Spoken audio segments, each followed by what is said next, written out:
Hello everybody, welcome back to my channel. My name is Queenie for those who don't know me, reviewing Married at First Sight UK Season 8 Episode 4. Before I get into it, please make sure to like this video, subscribe and hit the bell, and leave a comment down below. So we are seeing, I thought I just saw a mouse. Yo, God forbid, I've been through mice trauma before. I'm not doing that again. It was just a little bit of dust. Okay.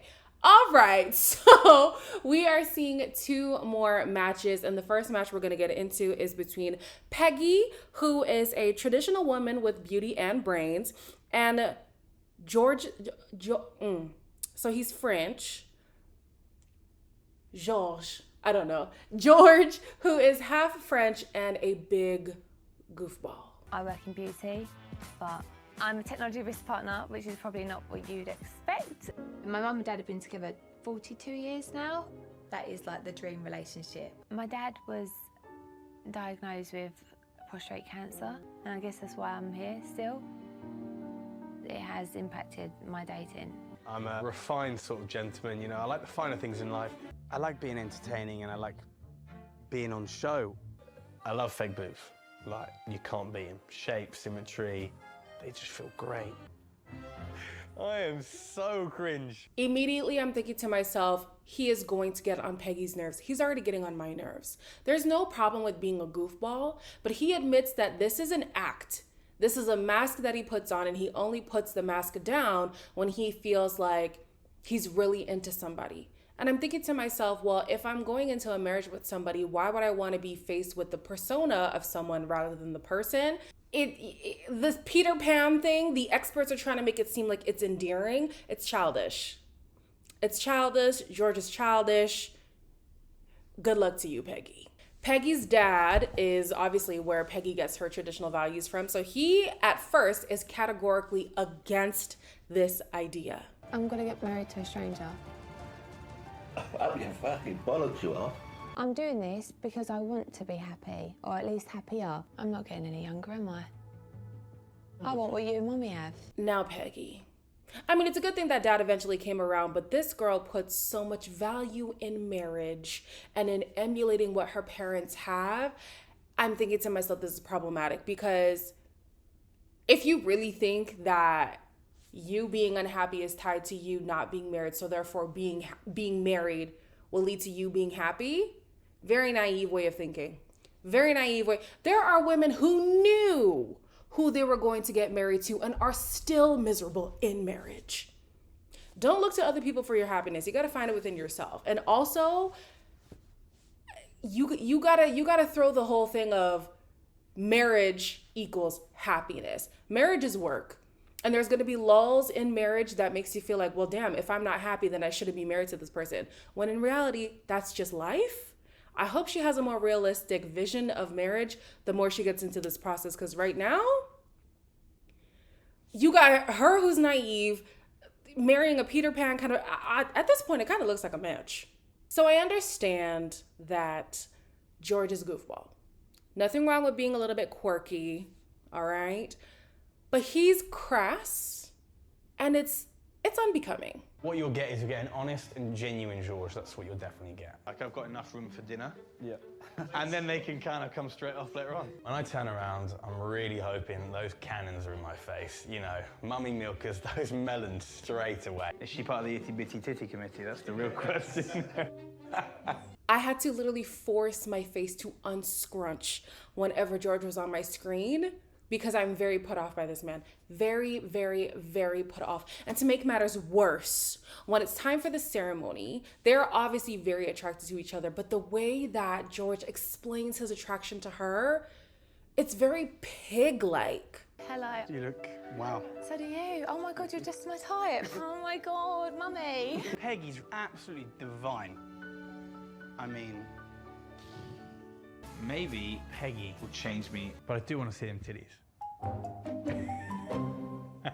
I'm just thinking to myself, okay, enough. Like, okay, it's a little bit hypocritical because they're both focusing on the physical stuff. So for Peggy, she wanted tall, dark, and handsome, which she believes that he is. He wanted a woman with knockers, and she has them. But it's just the way that he talks about it Very Peggy. Peggy and Peggy. Listen, again, it might be a match at this point. At the reception, I almost called him Piggy. At the reception, George is all gas and no brakes. And Peggy's sister is starting to get concerned. So this is my sister, Holly. Hello. Je m'appelle Holly. Extraordinaire. You'll see the showy side sometimes, and you have to look past that. That's good to know. Okay, but then you are telling me what I want to hear. Not at all. I'm not here to feed anything to you. I don't like that. You're talking to me. Don't wink Sorry. at no one else. That's rude. I honestly don't know if he's Peggy's Prince Charming. So I'm not happy at all. I'm very over him. I'm very, very over him. And I would not blame Peggy if she decided that, you know what, she doesn't want to give this the proper try because he's just very childish and he's so irritating and annoying and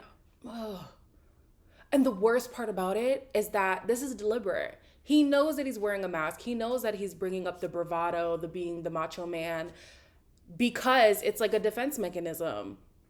Who's gonna want to deal with it? Like, if I know you're putting on a show, why the hell would I want to commit to you in any capacity? I would not blame her at all. To make matters worse, his friend's speech at the wedding, piss poor.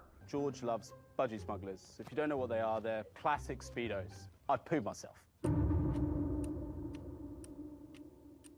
George loves his gaming. That is one part of him that is probably a non-negotiable. He loves the show, loves the bravado. So unfortunately, that is something you will have to accept a little bit. I said piss poor. I should have said poo poor. Missed opportunity. This man, no, I'm sorry. The Peter Pan thing is not endearing whatsoever. Not at all. Not at all. I hope that he's able to grow up. You're literally diving into marriage. Yeah, it's just an experiment, but still, I hope that he can step up to the plate because literally Peggy is looking at him like, wow, this could be my dream man. The only problem is that he's not a man. He's a man-child so far. Moving on to the next couple, we have Tasha, who is a wild child who loves kids, and Paul, who is the traditional African Christian boy. I am surrounded by little tiny babies. I absolutely love it. My friends would say I'm very enthusiastic. Right, stop it now. I'm good vibes, I'm good vibes. I never like to be upset in front of people. I just want to be the tough cookie that I show everyone that I am. I'm currently living at home. There's me, my mom, my dad, and a cute little dog called Jasmine. Look, you did not rinse it properly. On top, just get the brush just around, just it. I love a girl with like a pretty smile, but like a fiery girl as well. Someone who's bossy and tell me what to do. This is the youngest couple to be paired this season. I'm thinking this is a setup. As I was watching this, I'm like, this is a setup. You're going to tell me you're going to put the exuberant wild child with the traditional Christian African boy. How does this make sense? How does this make sense? If I didn't know any better, I would think at face value, I would have swapped these two couples. I would have put Paul with Peggy, and I would have put George with Tasha. Because right now it's looking very much like a setup, okay? So then Paul takes it upon himself to let his parents know what he's gonna do. Of course, Mama runs a tight ship. And she's like, I don't like what's going on here. I was gonna be happy marry somebody I haven't met before. I'm not coming. You're not coming to the wedding? I have to know my daughter-in-law before that. A stranger. I'm not happy about it. There's so much that's wrong with this. He lives at home. He's 26. I'll give him grace. Will I? Post-pandemic and because of inflation, I'll give him grace. He's 26. He lives at home. He has a very strict parent, it seems. She really isn't that strict because she comes around. And then he has these traditional values that at face value, it seems like Tasha does not have. And so I was like, is this really gonna work out? Then the mom was basically saying, I'm not coming to the wedding. However, she does end up showing up, but only to convince him not to go through with it. It didn't work because he does go through with it.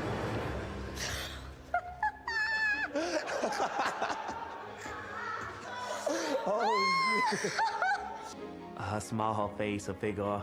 She's definitely the type of girl I would normally go for. What? It's on. Every time she was smiling made me think she was even cuter. I feel like today could be the start of something special. Tasha was happy walking down the aisle, so you could just assume that he fit the archetype of what she wanted. Speaking of archetypes, do you guys know the stereotype of mom's family versus dad's family? I feel like these two are quintessential that. Typically, dad's family is more by the book, strict, kind of stick in the mud, kind of boring, while mom's family is more out there, more liberal, fun-loving, life of the party. Like, these two are the epitome of that, okay? Paul's hang up is whether or not he is going to be able to convince his mom to approve of his wife. So Tasha takes it upon herself to make a good impression on his mom. I didn't want to do it. I'm not gonna lie. I told Paul, nah. We both respect each other's morals and everything. My word was about religion. I was baptized when I was 17. And I said no matter what religion he is, as long as he believes in a God. If he's happy doing that, you both happy. You seem so happy, both of you. So you look lovely couple. The more we get to learn about Tasha, the more we see that they actually do align in values. She's also a Christian woman, and she does have traditional values when it comes to marriage. She's just, I think she's kind of like me. Like, yeah, I can be a traditional woman, but I can also like have fun and be that out there person. Like, just because you are traditional in a way of thinking does not mean you have to be a docile person, does not mean you have to be a doormat, you know what I mean? So yeah, I do think that regardless of what upbringing Paul has, I kind of can see him being with somebody like Tasha. I think that she would bring out a lot of his personality and stuff like that. I think that he would ground her a little bit as well. She seems pretty grounded. She's just loud, but she's grounded. I like it. I like it. Paul opens up about having lost his friend, a very important friend to him. And as he's getting emotional, Tasha shows him some support during, why am I getting goosebumps? Tasha shows him support while he is giving his speech. And I was like, I'm sold. I like it. I'm here for it. I really hope they make this connection work because, yeah, the more I see it, the more I'm here for it. As for George and Peggy, justice for Peggy. Justice for Peggy. And as much as she may have some naive perspectives on marriage, they did her a disservice. Why are you going to partner her up with a man-child? This whole Peter Pan thing needs to die immediately. Immediately. George, you are too big. George, you are too grown. George, you are too old to be talking, acting, and moving the way that you're talking, acting, and moving. Come on now. I would expect this from Paul. Anyways, as always, please make sure to like, comment, share, and subscribe, and I'll see you in the next one.